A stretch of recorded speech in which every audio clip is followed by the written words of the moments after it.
हे कुठं निघालीस? मी जरा बाहेर जाऊन येते. हे असं काय झालं? काय झालं म्हणजे? आरशात तोंड पाहिलेस का? किती मेकअप केलाय? ती पावडर किती लावली? लिपस्टिक किती लावली? असू द्या ना, मला आवडतं. आवडतं म्हणजे एवढी भडक लिपस्टिक लावायची नाही, सांगितलंय ना मी एकदा. तुम्ही ना सारखंच मला बोलता. सारखं बोलता म्हणजे? सोसायटीत राहतो आपण. सोसायटीतले लोक काय म्हणतील? किती नखरा करणारी बायको आणली आहे मी.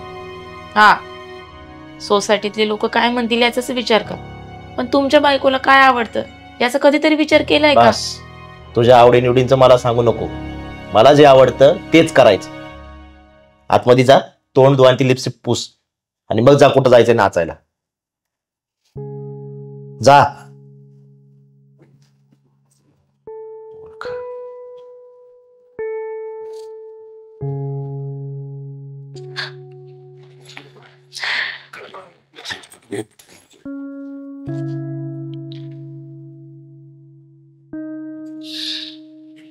हॅलो रवी, मला कंटाळा आलाय रे योगेशचा.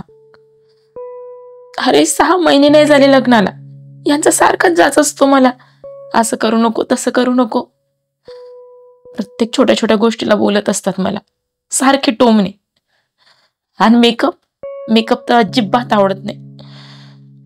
मी आता ठरवले, बस झालं, आता मी घटस्फोट घेणार म्हणजे घेणार. अगं पण एवढं काय झालंय? एवढा टोकाचा निर्णय घ्यायला लागलीस तू? अरे पण किती सहन करायचं मी? दरवेळेस यांचे टोमणे, दरवेळेस टाकून बोलणं. बस झालं आता. बरं ठीक आहे, मी येतो, याच्यावरती आपण सविस्तर बोलूया. हा तू ये, पण माझं ठरलंय, आता घटस्फोट घ्यायचाच आहे. ठेवते.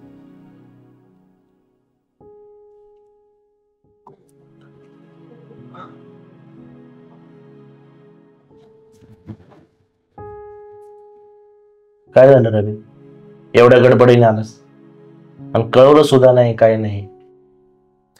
स्नेहाचा फोन आलता मला, तुमच्या दोघांमध्ये काहीतरी झाले वाटतं, म्हणून आलो मी. दाजी, तुम्हाला एक सांगू का? अहो, बायकांनी शृंगार केला तर चांगलं दिसतं, आणि त्यात बायकांनी मेकअप केला म्हणून काय झालं? त्यात काय वाईट आहे का? हे बघ रवी, वाईट असं काहीच नाही, पण मला नाही आवडत. बायका नैसर्गिकरित्या जेवढ्या चांगल्या दिसतात ना, तेच बरं. उगाच हिडीस पिडीसवानी मेकअप करायचा, डार्क लिपस्टिक लावायची. अरे, सोसायटीतले लोक काय म्हणतात? ही अशी शोभेची बावली आणून ठेवली का घरात?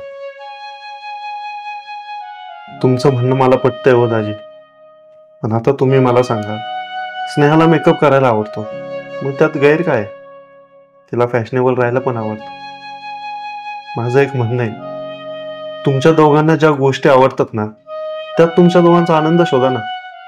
आता तुमच्या दोघांना ज्या गोष्टी आवडती नाही, मग त्या गोष्टीवर भांडण्यापेक्षा एकमेकाशी त्या गोष्टीवर बोला, तर तुमचं नातं घट्ट होईल ना.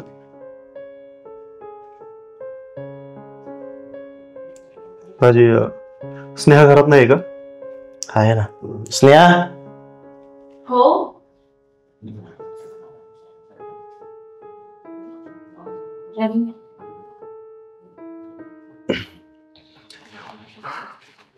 स्नेहा, अगं संसार म्हटल्यावर छोट्या मोठ्या गोष्टींवरून भांडणं होणारच नाही. मग भांडत राहण्यापेक्षा तुम्ही एकमेकांचा आनंद कशात तो शोधा. आणि तू जर छोट्या गोष्टीवरून डायरेक्ट घटस्फोटाचा निर्णय घेणार असशील, मग त्या गोष्टीला काय अर्थ आहे का? तुला एक सांगू का? अगं, शहाण्या माणसाने कोर्टाची पायरी चढायची नसते, आणि एकदा जर पायरी चढली ना, हेलपाटे मारून मारून तुमच्या दोघांचं आयुष्य जाईल. अरे रवी, दरवेळेस मी समजून घ्यायचं का? सारखे भांडतात माझ्याशी. तुम्ही दोघांनी सुद्धा एकमेकांना समजून घेतलं पाहिजे. तसं दाजी पण प्रयत्न करतील, तू पण प्रयत्न कर. ठीक आहे. बरं, बोला तुम्ही दोघं, मी येतो.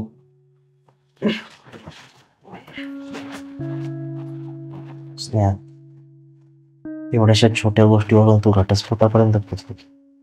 इतका वाईट आहे का ग? असं नाही हो. आता 6 महिने पण नाही झाले, तुम्ही रोज मला बोलता. मला नाही आवडत तसं राहिलेलं. आणि आज आज किती जोरदार भांडलात माझ्याशी. सॉरी, माझा स्वभाव तसा रागीट आहे, शिडका आहे. पण माझं प्रेम सुद्धा तेवढंच आहे तुझ्यावर. मेकअप कर, पण इतकाही जास्त नको की तो ओव्हर वाटेल. त्याला काहीतरी प्रमाण असावं. रवी बोलला ते पण खरेच आहे. आपणच एकामेकांना समजून घेतलं पाहिजे. सॉरी, आजपासून जरा कमी मेकअप करणार आणि तुमच्या आवडीनिवडीचा पण विचार करणार. थँक्यू. बर, तुला हळदी कुंकवाला जायचं होतं ना सोसायटीत? जा. येऊ.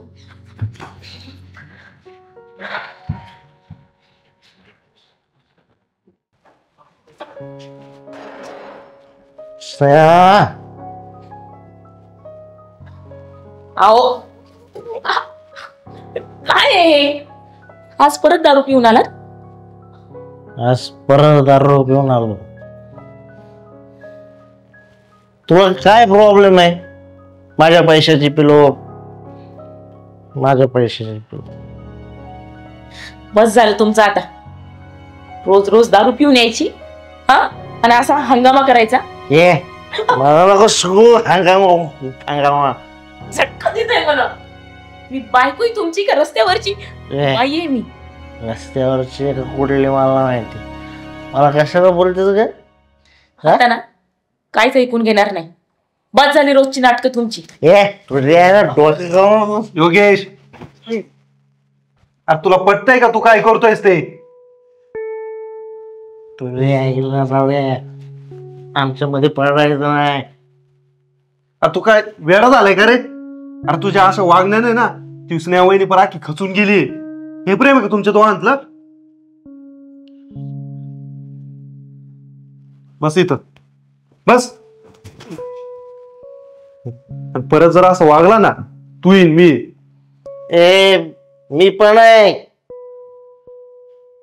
आवाज येऊन द्यायचा ना अजिबात खाली. हा वहिनी, मी जातो. परत जर याने काय केलं ना मला बोलवा.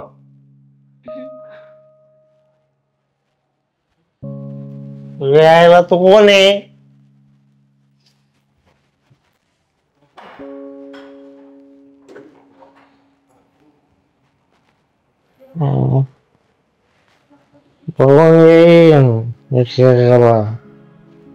मला मारतात काय? योगेश, काय रे? कुठे निघालास? कामावर निघालोय. मला थोडं बोलायचं होतं. काय राहिले बोलायसारखं? काल माझ्या घरी आला, माझ्या बायको समोर माझ्यावर हात उचलला. तुला काय वाटलं मी दारू पेलो म्हणजे मला काही कळत नव्हतं का?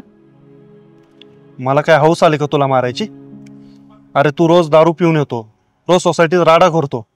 वहिनीच्या मनाला काय वाटत असेल याचा विचार केलाय का तू कधी? ए तिला काय वाटतं आणि काय नाही वाटत ना, त्याच्यासाठी मी सक्षम आहे. आहेस ना? मग दारू सोड ना. अरे आशाने तुमचा संसार मोडून जाईल. माहिती मला, दारू सोडायचाच प्रयत्न करतोय मी, पण नाही सुटत. मित्रच नालायक भेटले सगळे, रोज कुठं ना कुठं घेऊन जातात. आज कोणाचा बर्थडे, आज कोणाचं काय, त्या नादात ना रोज दारू प्यायला लागलोय मी. थोडी थोडी म्हणता म्हणता कधी व्यसन लागलं कळलंच नाही. तुला दारू सोडायची ना, मग त्या मित्रांना सोडून दे, म्हणजे तुला दारू प्यायला लागणारच नाही. विचार कर याचा. करतो, बोलतो मी स्नेहासोबत. मला माझी सोन्यासारखी बायको नाही गमवायची. येतो. चल.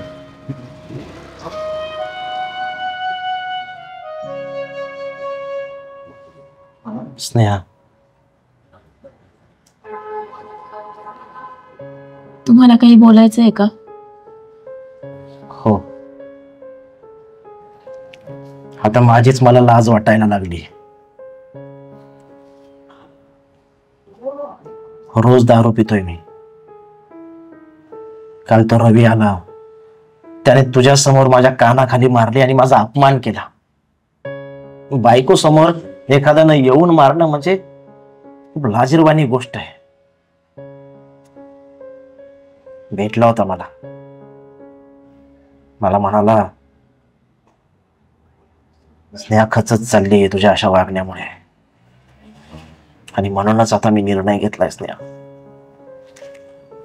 आपल्या सुखी संसारासाठी ना मी दारू सोडण्याचा निर्णय घेतलाय कायमचा. माझे जे कोणी मित्र होते ना, ज्यांच्यामुळे मी दारू पित होतो, त्यांच्या संगतीमुळे बिघडलो होतो, त्या सगळ्यांची साथ मी सोडली आहे. तुझी शपथ. देव पावला म्हणायचं, पण फक्त बोलू नका, कृतीमध्ये उतरवून दाखवा. आय प्रॉमिस यू, मी कधी कधी दारूला हात लावणार नाही आणि पिणार सुद्धा नाही. खूप खूप थँक्यू.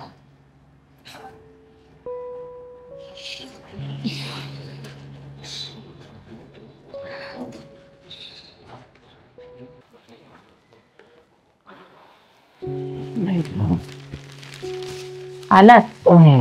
आलो. किती उशीर. स्वतःच्या तब्येतीला सांभाळा. रोज रोज उशीर येताय घरी. ऑफिसमध्ये मी काय गोट्या खाण्याला जातोय का? काम करायला जातोय ना. हो, काम करायलाच जात आहे. कामासोबत घरात पण लक्ष असू द्या, स्वतःच्या बायकोकडे तरी लक्ष द्या. मी कोणासाठी करतोय? बायकोकडे लक्ष आहे म्हणूनच करतोय ना, माझ्या एकट्यासाठी नाही करत हे सगळं. तुम्ही ना नुसतं काम काम काम. अहो, काम करतच असणार, पण माझ्या पण काही भावना आहेत की नाही. सारखं पैशा मागे पळता. काय पैशा मागे? म्हणजे मी पैशाला लोभी असं म्हणायचं का तुला? परत चुकीचा अर्थ घेताय. तसं नाही म्हणत मी. तुमच्याशी ना काही बोलणंच चुकीचे, वेगळेच अर्थ काढता.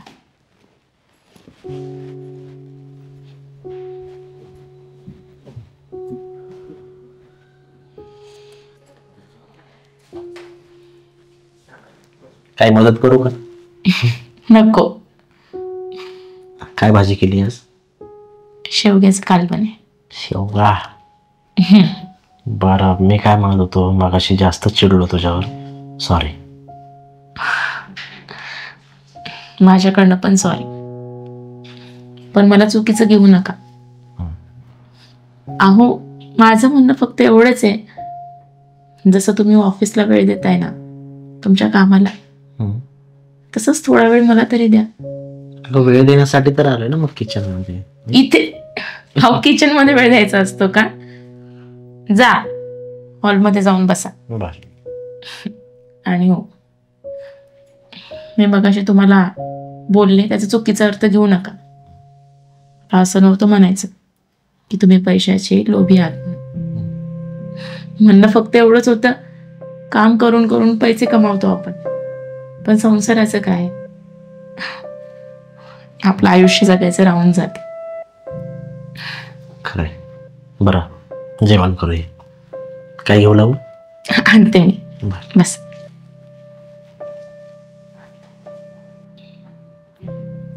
योगेश, मी तुम्हाला कधी कधी खूप बोलते नाही? वागी नसतो. पण खरं सांगू, आईच्या बाबतीतही असंच घडलं. बाबा सारखे कामाच्या मागे असायचे, खरं तर पैशाच्या मागे. या सगळ्या याच्यामध्ये आई एकटी पडत गेली. बाबांचं आईकडे लक्षच नसायचं. तिचं तर एकटं राहणं, तिचं झोरणं आम्ही बघितले. त्यामुळे मला सतत वाटतं की माझ्यावर तशी वेळ येऊ नये. मला माझं आयुष्य आनंदात, तुमच्यासोबत आणि सुख समाधानात घालवायचे. ठीक आहे ना, झाली चूक, आता नाही होणार. हं? मी काय म्हणत होतो, आता आपल्या दोघात एक तिसरा येऊ द्यायचा का? काहीतरीच तुमचं. काहीतरीच नाही. कसं आहे, छोटी पाऊल एकदा घरात पळायला लागली ना की आपले नातं आणखी घट्ट होईल आणि दोघांचाही जीव त्याच्यामध्ये लागेल. हं?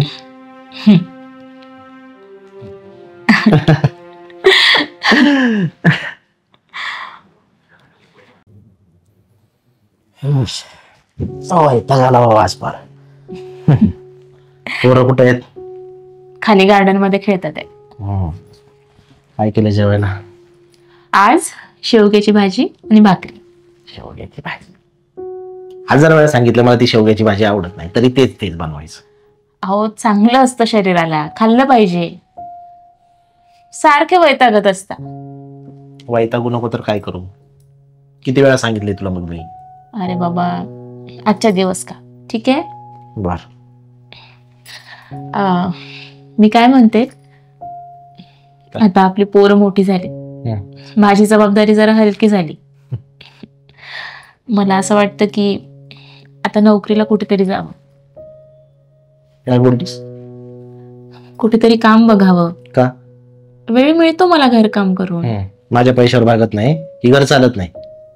अहो असं का बोलताय? घरचं भागतं सगळं, पण मी एवढं शिक्षण घेतलंय, मला पण वाटतं त्या शिक्षणाचा कुठेतरी उपयोग व्हायला पाहिजे. शिक्षण घेतलंय ना, बस झालं. घरात काम करते ना, तीच तुझी ओळख आहे. मुलं सांभाळायची आणि घरकाम करायचं, बस.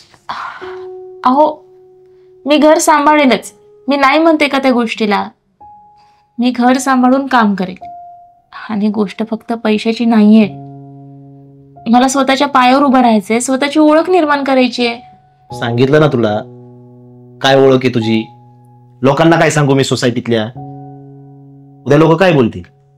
त्यांचं घर चालत नाही की योगेश तिला पैसे देत नाही, काय उत्तर देऊ मी लोकांना? ऐका ना. शांत बस. यापुढे हा विषय बंद. यावर परत चर्चा नको मला. जेवायला घे, चल.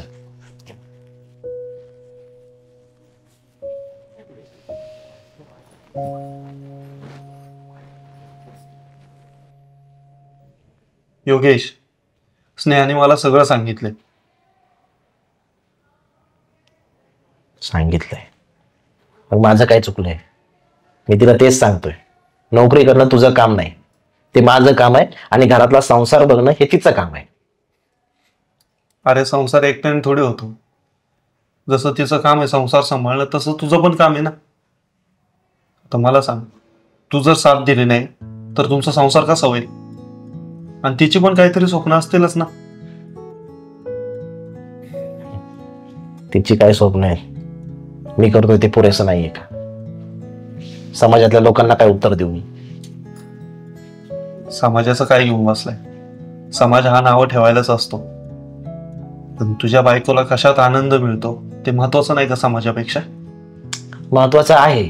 समाजाचं सोड, सोसायटीतील लोक, हा हिरीशिरी सगळ्यांची रे. म्हणतील योगेशचे पैसे पुरत नाहीत का? योगेश, तुम्ही फक्त विश्वास ठेवा माझ्यावर आणि थोडा वेळ द्या मला. मी प्रॉमिस करते, तुम्हाला सिद्ध करून दाखवेल की तुमची बायको कशातच कमी नाही. घर आणि काम दोन्ही चोख पार पाडेल बघा. काय बोलू मी? हे बघ, तू जो निर्णय घेशील ना त्यात तुमच्या दोघांचा सुद्धा आनंद आहे. विचार कर. बर, पाहू आपण उद्या. म्हणजे मी इंटरव्ह्यूला जाऊ शकते, कारण उद्या एका कंपनीचा इंटरव्ह्यू आहे. माझं मन तयार होत नाहीये, पण ठीक आहे, जाऊन एकदा. थँक्यू. आता बघा, इंटरव्ह्यू क्रॅक करूनच येणार. बस. चहा टाक मस्त. हो.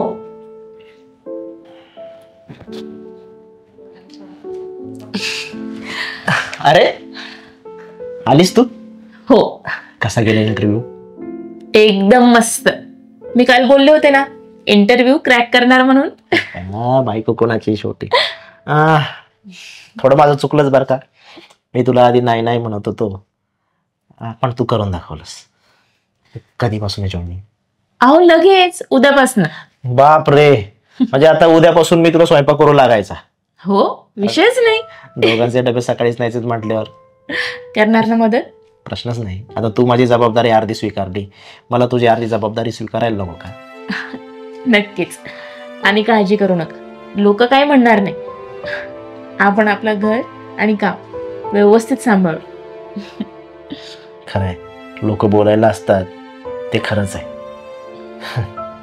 तशी पैशाची चणचण मला भासायचीच बरं का, पण कधी बोललो नाही तुला. बघा, मी ओळखले ना. आहेस तू मनकवडी. बरं चल, आता पोरांना घेऊन येऊ खाली. हा, खालून वर घेऊन येऊ असं म्हणा. चल.